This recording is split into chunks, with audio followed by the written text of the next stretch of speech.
We're going to do wine. So, it's time to do a Robobrew review.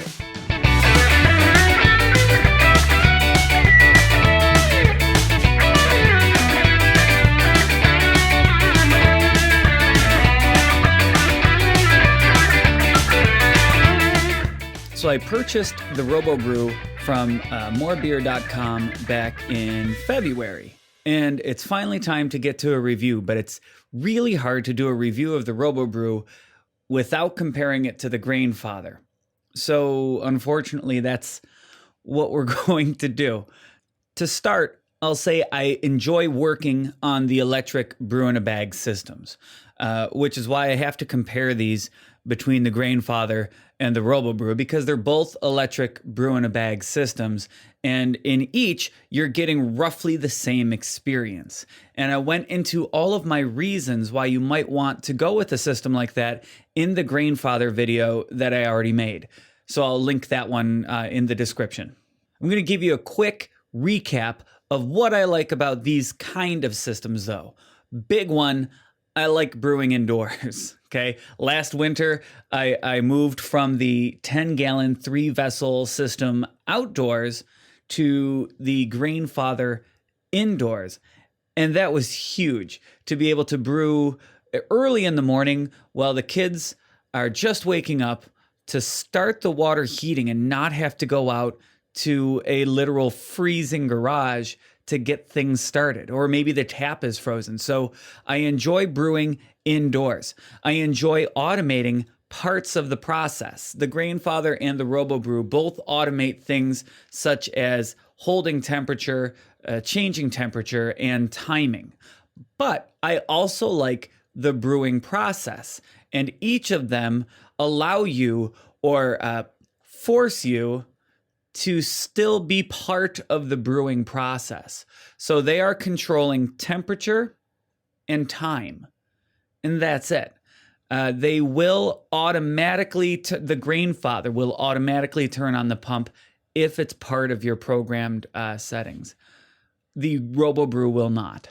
Now, the caveat that I said in the Grainfather video, I don't like that it's only a 5-gallon system, although I believe Robobrew is coming out with a 65-liter version. I'm not sure when that's coming out in the United States, but I'm pretty sure it's going to be released, at least in Australia, in November. And I'm not sure when that's coming to the States. But I also don't have the electric capacity to handle something like that, which is why I went with the 5-gallon electric systems. So let's talk about the Robobrew unit itself. And here's where we get into the comparison. The Robobrew feels like what somebody would design if they were trying to make the Grainfather but fix some of the problems that the Grainfather has. The Robobrew has just a few simple things that kind of enhance the experience. And truthfully, I'm not sure why the Grainfather doesn't have those things.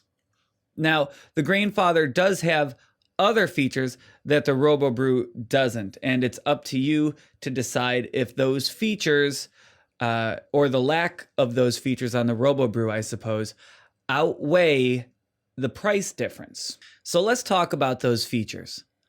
The spigot. The Robobrew has a spigot. The Grainfather doesn't.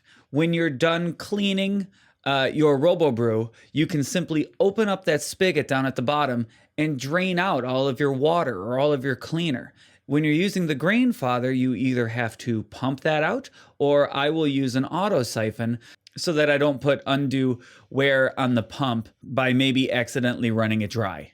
You could, of course, you could pick up the Grainfather and dump out anything that's in it. And I suppose if it's not completely full, right? If it's somewhat empty and it's easy enough to lift, you can dump things out. But with the Robobrew, you don't even have to think about it. Okay, you attach a tube to your spigot, open it up, and you're done. Which brings me to the handles. The Robobrew has handles. I mean, how simple, look at my face. How simple is that? The Robobrew has handles and the Grainfather doesn't. I don't know why the Grainfather doesn't. I assume maybe it's they don't want you to lift it when it's full. no problem, right? I don't want to lift it when it's full either. I want to drain it.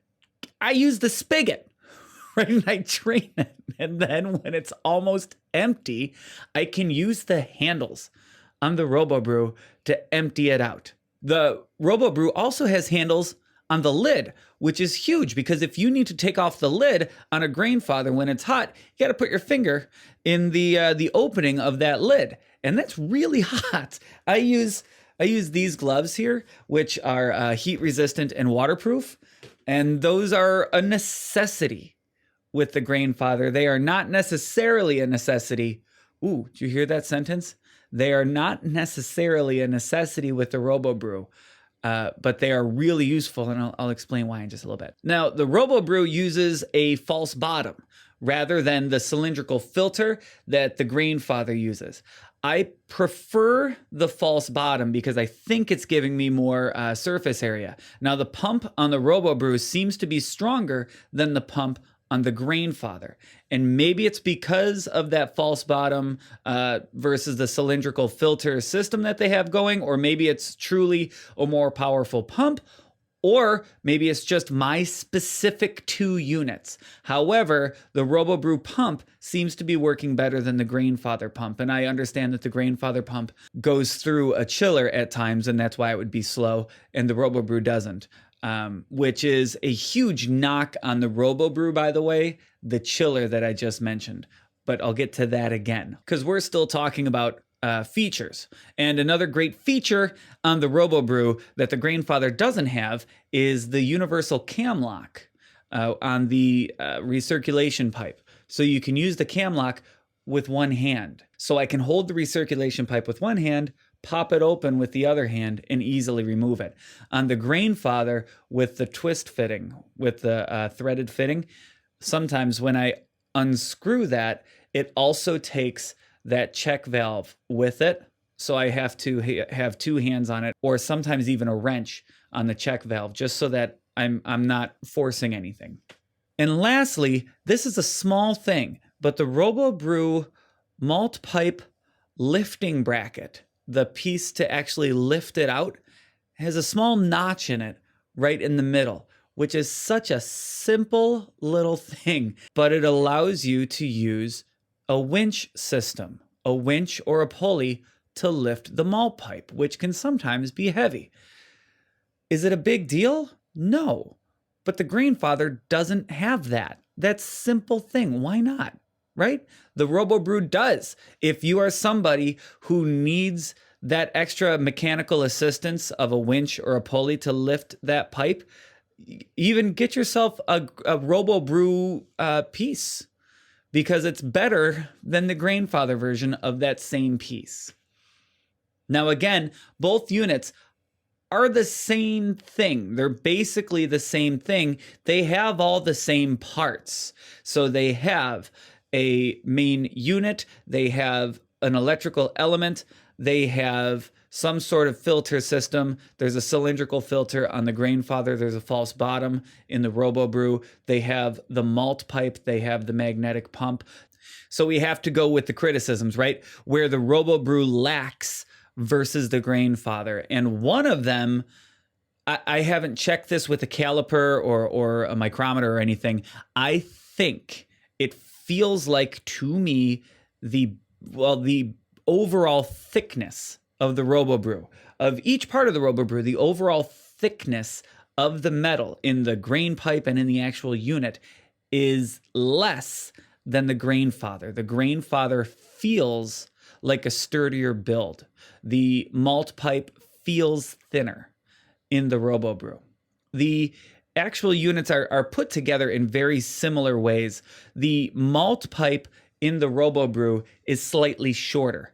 Not to make a huge difference, but if you look it up, the Grainfather has a maximum grain bill of, I think, 19.8 pounds, where the Robobrew has a max grain bill of 18 pounds. So that's almost a 2-pound difference. That's not a huge deal, right? But if you have a recipe that you love for 5 gallons that you really need to go heavy on the malt for, maybe look at the Grainfather instead. Now on the Robobrew, the heating elements are controlled by two separate switches. There's a switch for the 1000 watt and a switch for the 500 watt heating elements, which you can use to turn off the 1000 watt heating element when you're just trying to hold temperature, or turn it on when you're trying to raise temperature, which is fine. It's not a knock on the Robobrew, but it is less than the Grainfather, because the Grainfather will control that automatically for you and will control the amount of heat, the amount of power output through the Grainfather controller. Remember that check valve I told you about? The Grainfather has a check valve in the recirculation pipe. So if you turn on the pump and nothing is connected, the wort won't come out. It will be stopped by that check valve. The check valve opens up, of course, when you screw something into it. The Robobrew doesn't have that check valve. And there's been multiple occasions where I've accidentally turned on the pump on the Robobrew without something connected. Either accidentally hitting the switch or forgetting to connect something, and have gotten soaked as the pump shoots straight up. I have yet to do that with anything boiling. So thankfully, I haven't had any huge issues with that. All right, the chillers that come with these two units, it's not a comparison. The Robobrew is a crappy chiller, okay? The last two things are where the Grainfather really outshine the Robobrew. But again, it's up to you to decide whether the price outweighs these two things. The first is the chiller. The Grainfather comes with a counterflow chiller that works really well.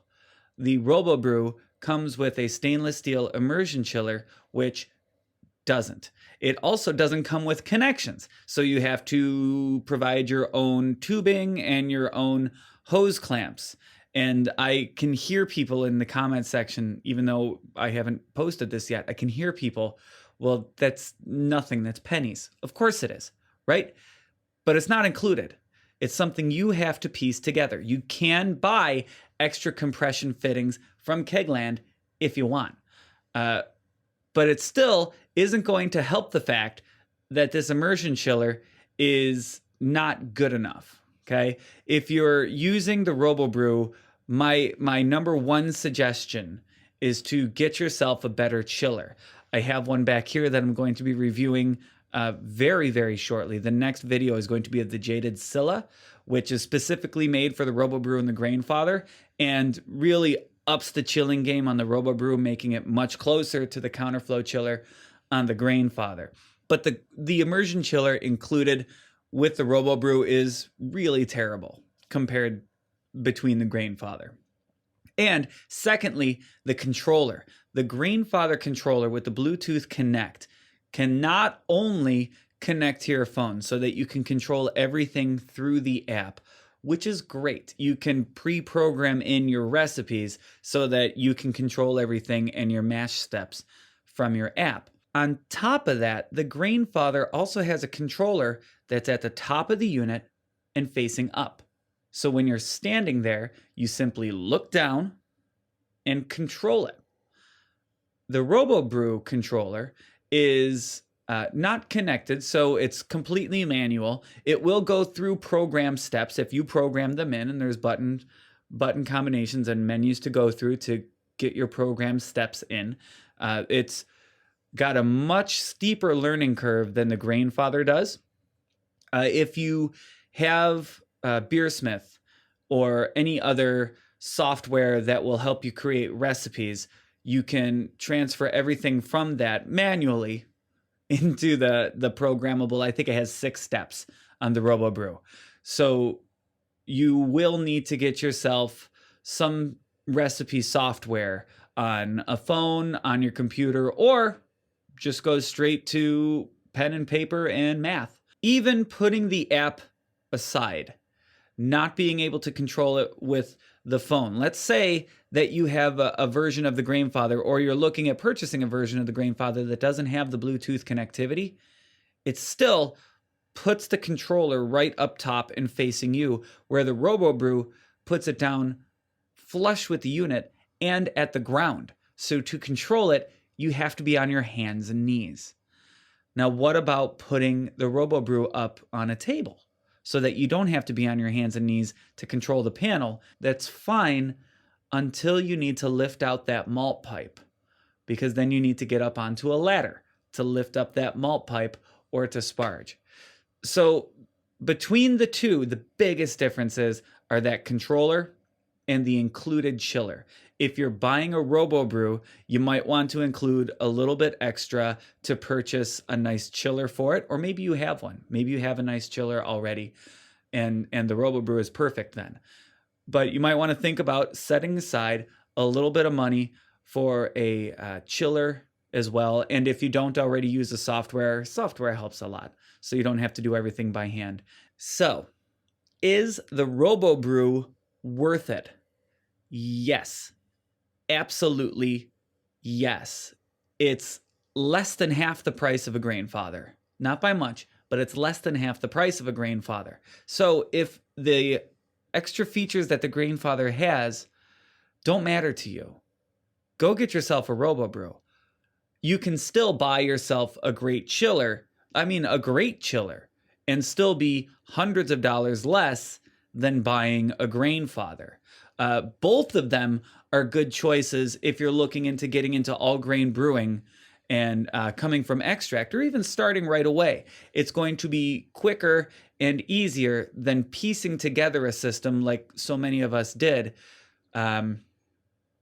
My last system that I was using was an Igloo HLT, going through a CPVC manifold for a fly sparging system on a Coleman Extreme mash tun that I made a copper manifold for, going into a 15-gallon Restaurant Depot kettle that I put a no-weld valve into. So that was a system that took me years to put together and hundreds of dollars. And I had to go through all the troubleshooting of building my own system. And this takes all that out. All you have to do is buy a Robobrew, much less of a learning curve than putting everything together yourself. And the Grainfather, even less of a learning curve. And you're still doing all of the parts of brewing. The parts that they are automating are heating and timing. That's it. Plus, you get the added benefit of having an electric system indoors and a pump, which I wasn't using in my 10-gallon 3-vessel gravity-fed system. I wasn't using a pump. Already, by thinking of adding a pump to my system, I was thinking of another $200, and that's almost halfway there to a Robobrew itself. You're stuck with 5 gallons on either one of them. So if you're going to go with one of them, you have to decide, are those extra features worth it? If not, the Robobrew is a great piece of equipment. So again, thank you for watching. Let me know if you have any questions at any time. I love it when people email me questions because, again, this is stuff that I live with. This is stuff that I bought, and this is stuff that I live with. So if you have a question about anything that I've reviewed, please email me. I've probably had that problem before you. I've probably messed up that product in the same way that you're having issues, and I can help walk you through it. So thank you for watching. Check out the next video. Check out the other videos. I don't know. I'm drinking wine and having fun talking about the Robobrew soon. Cheers.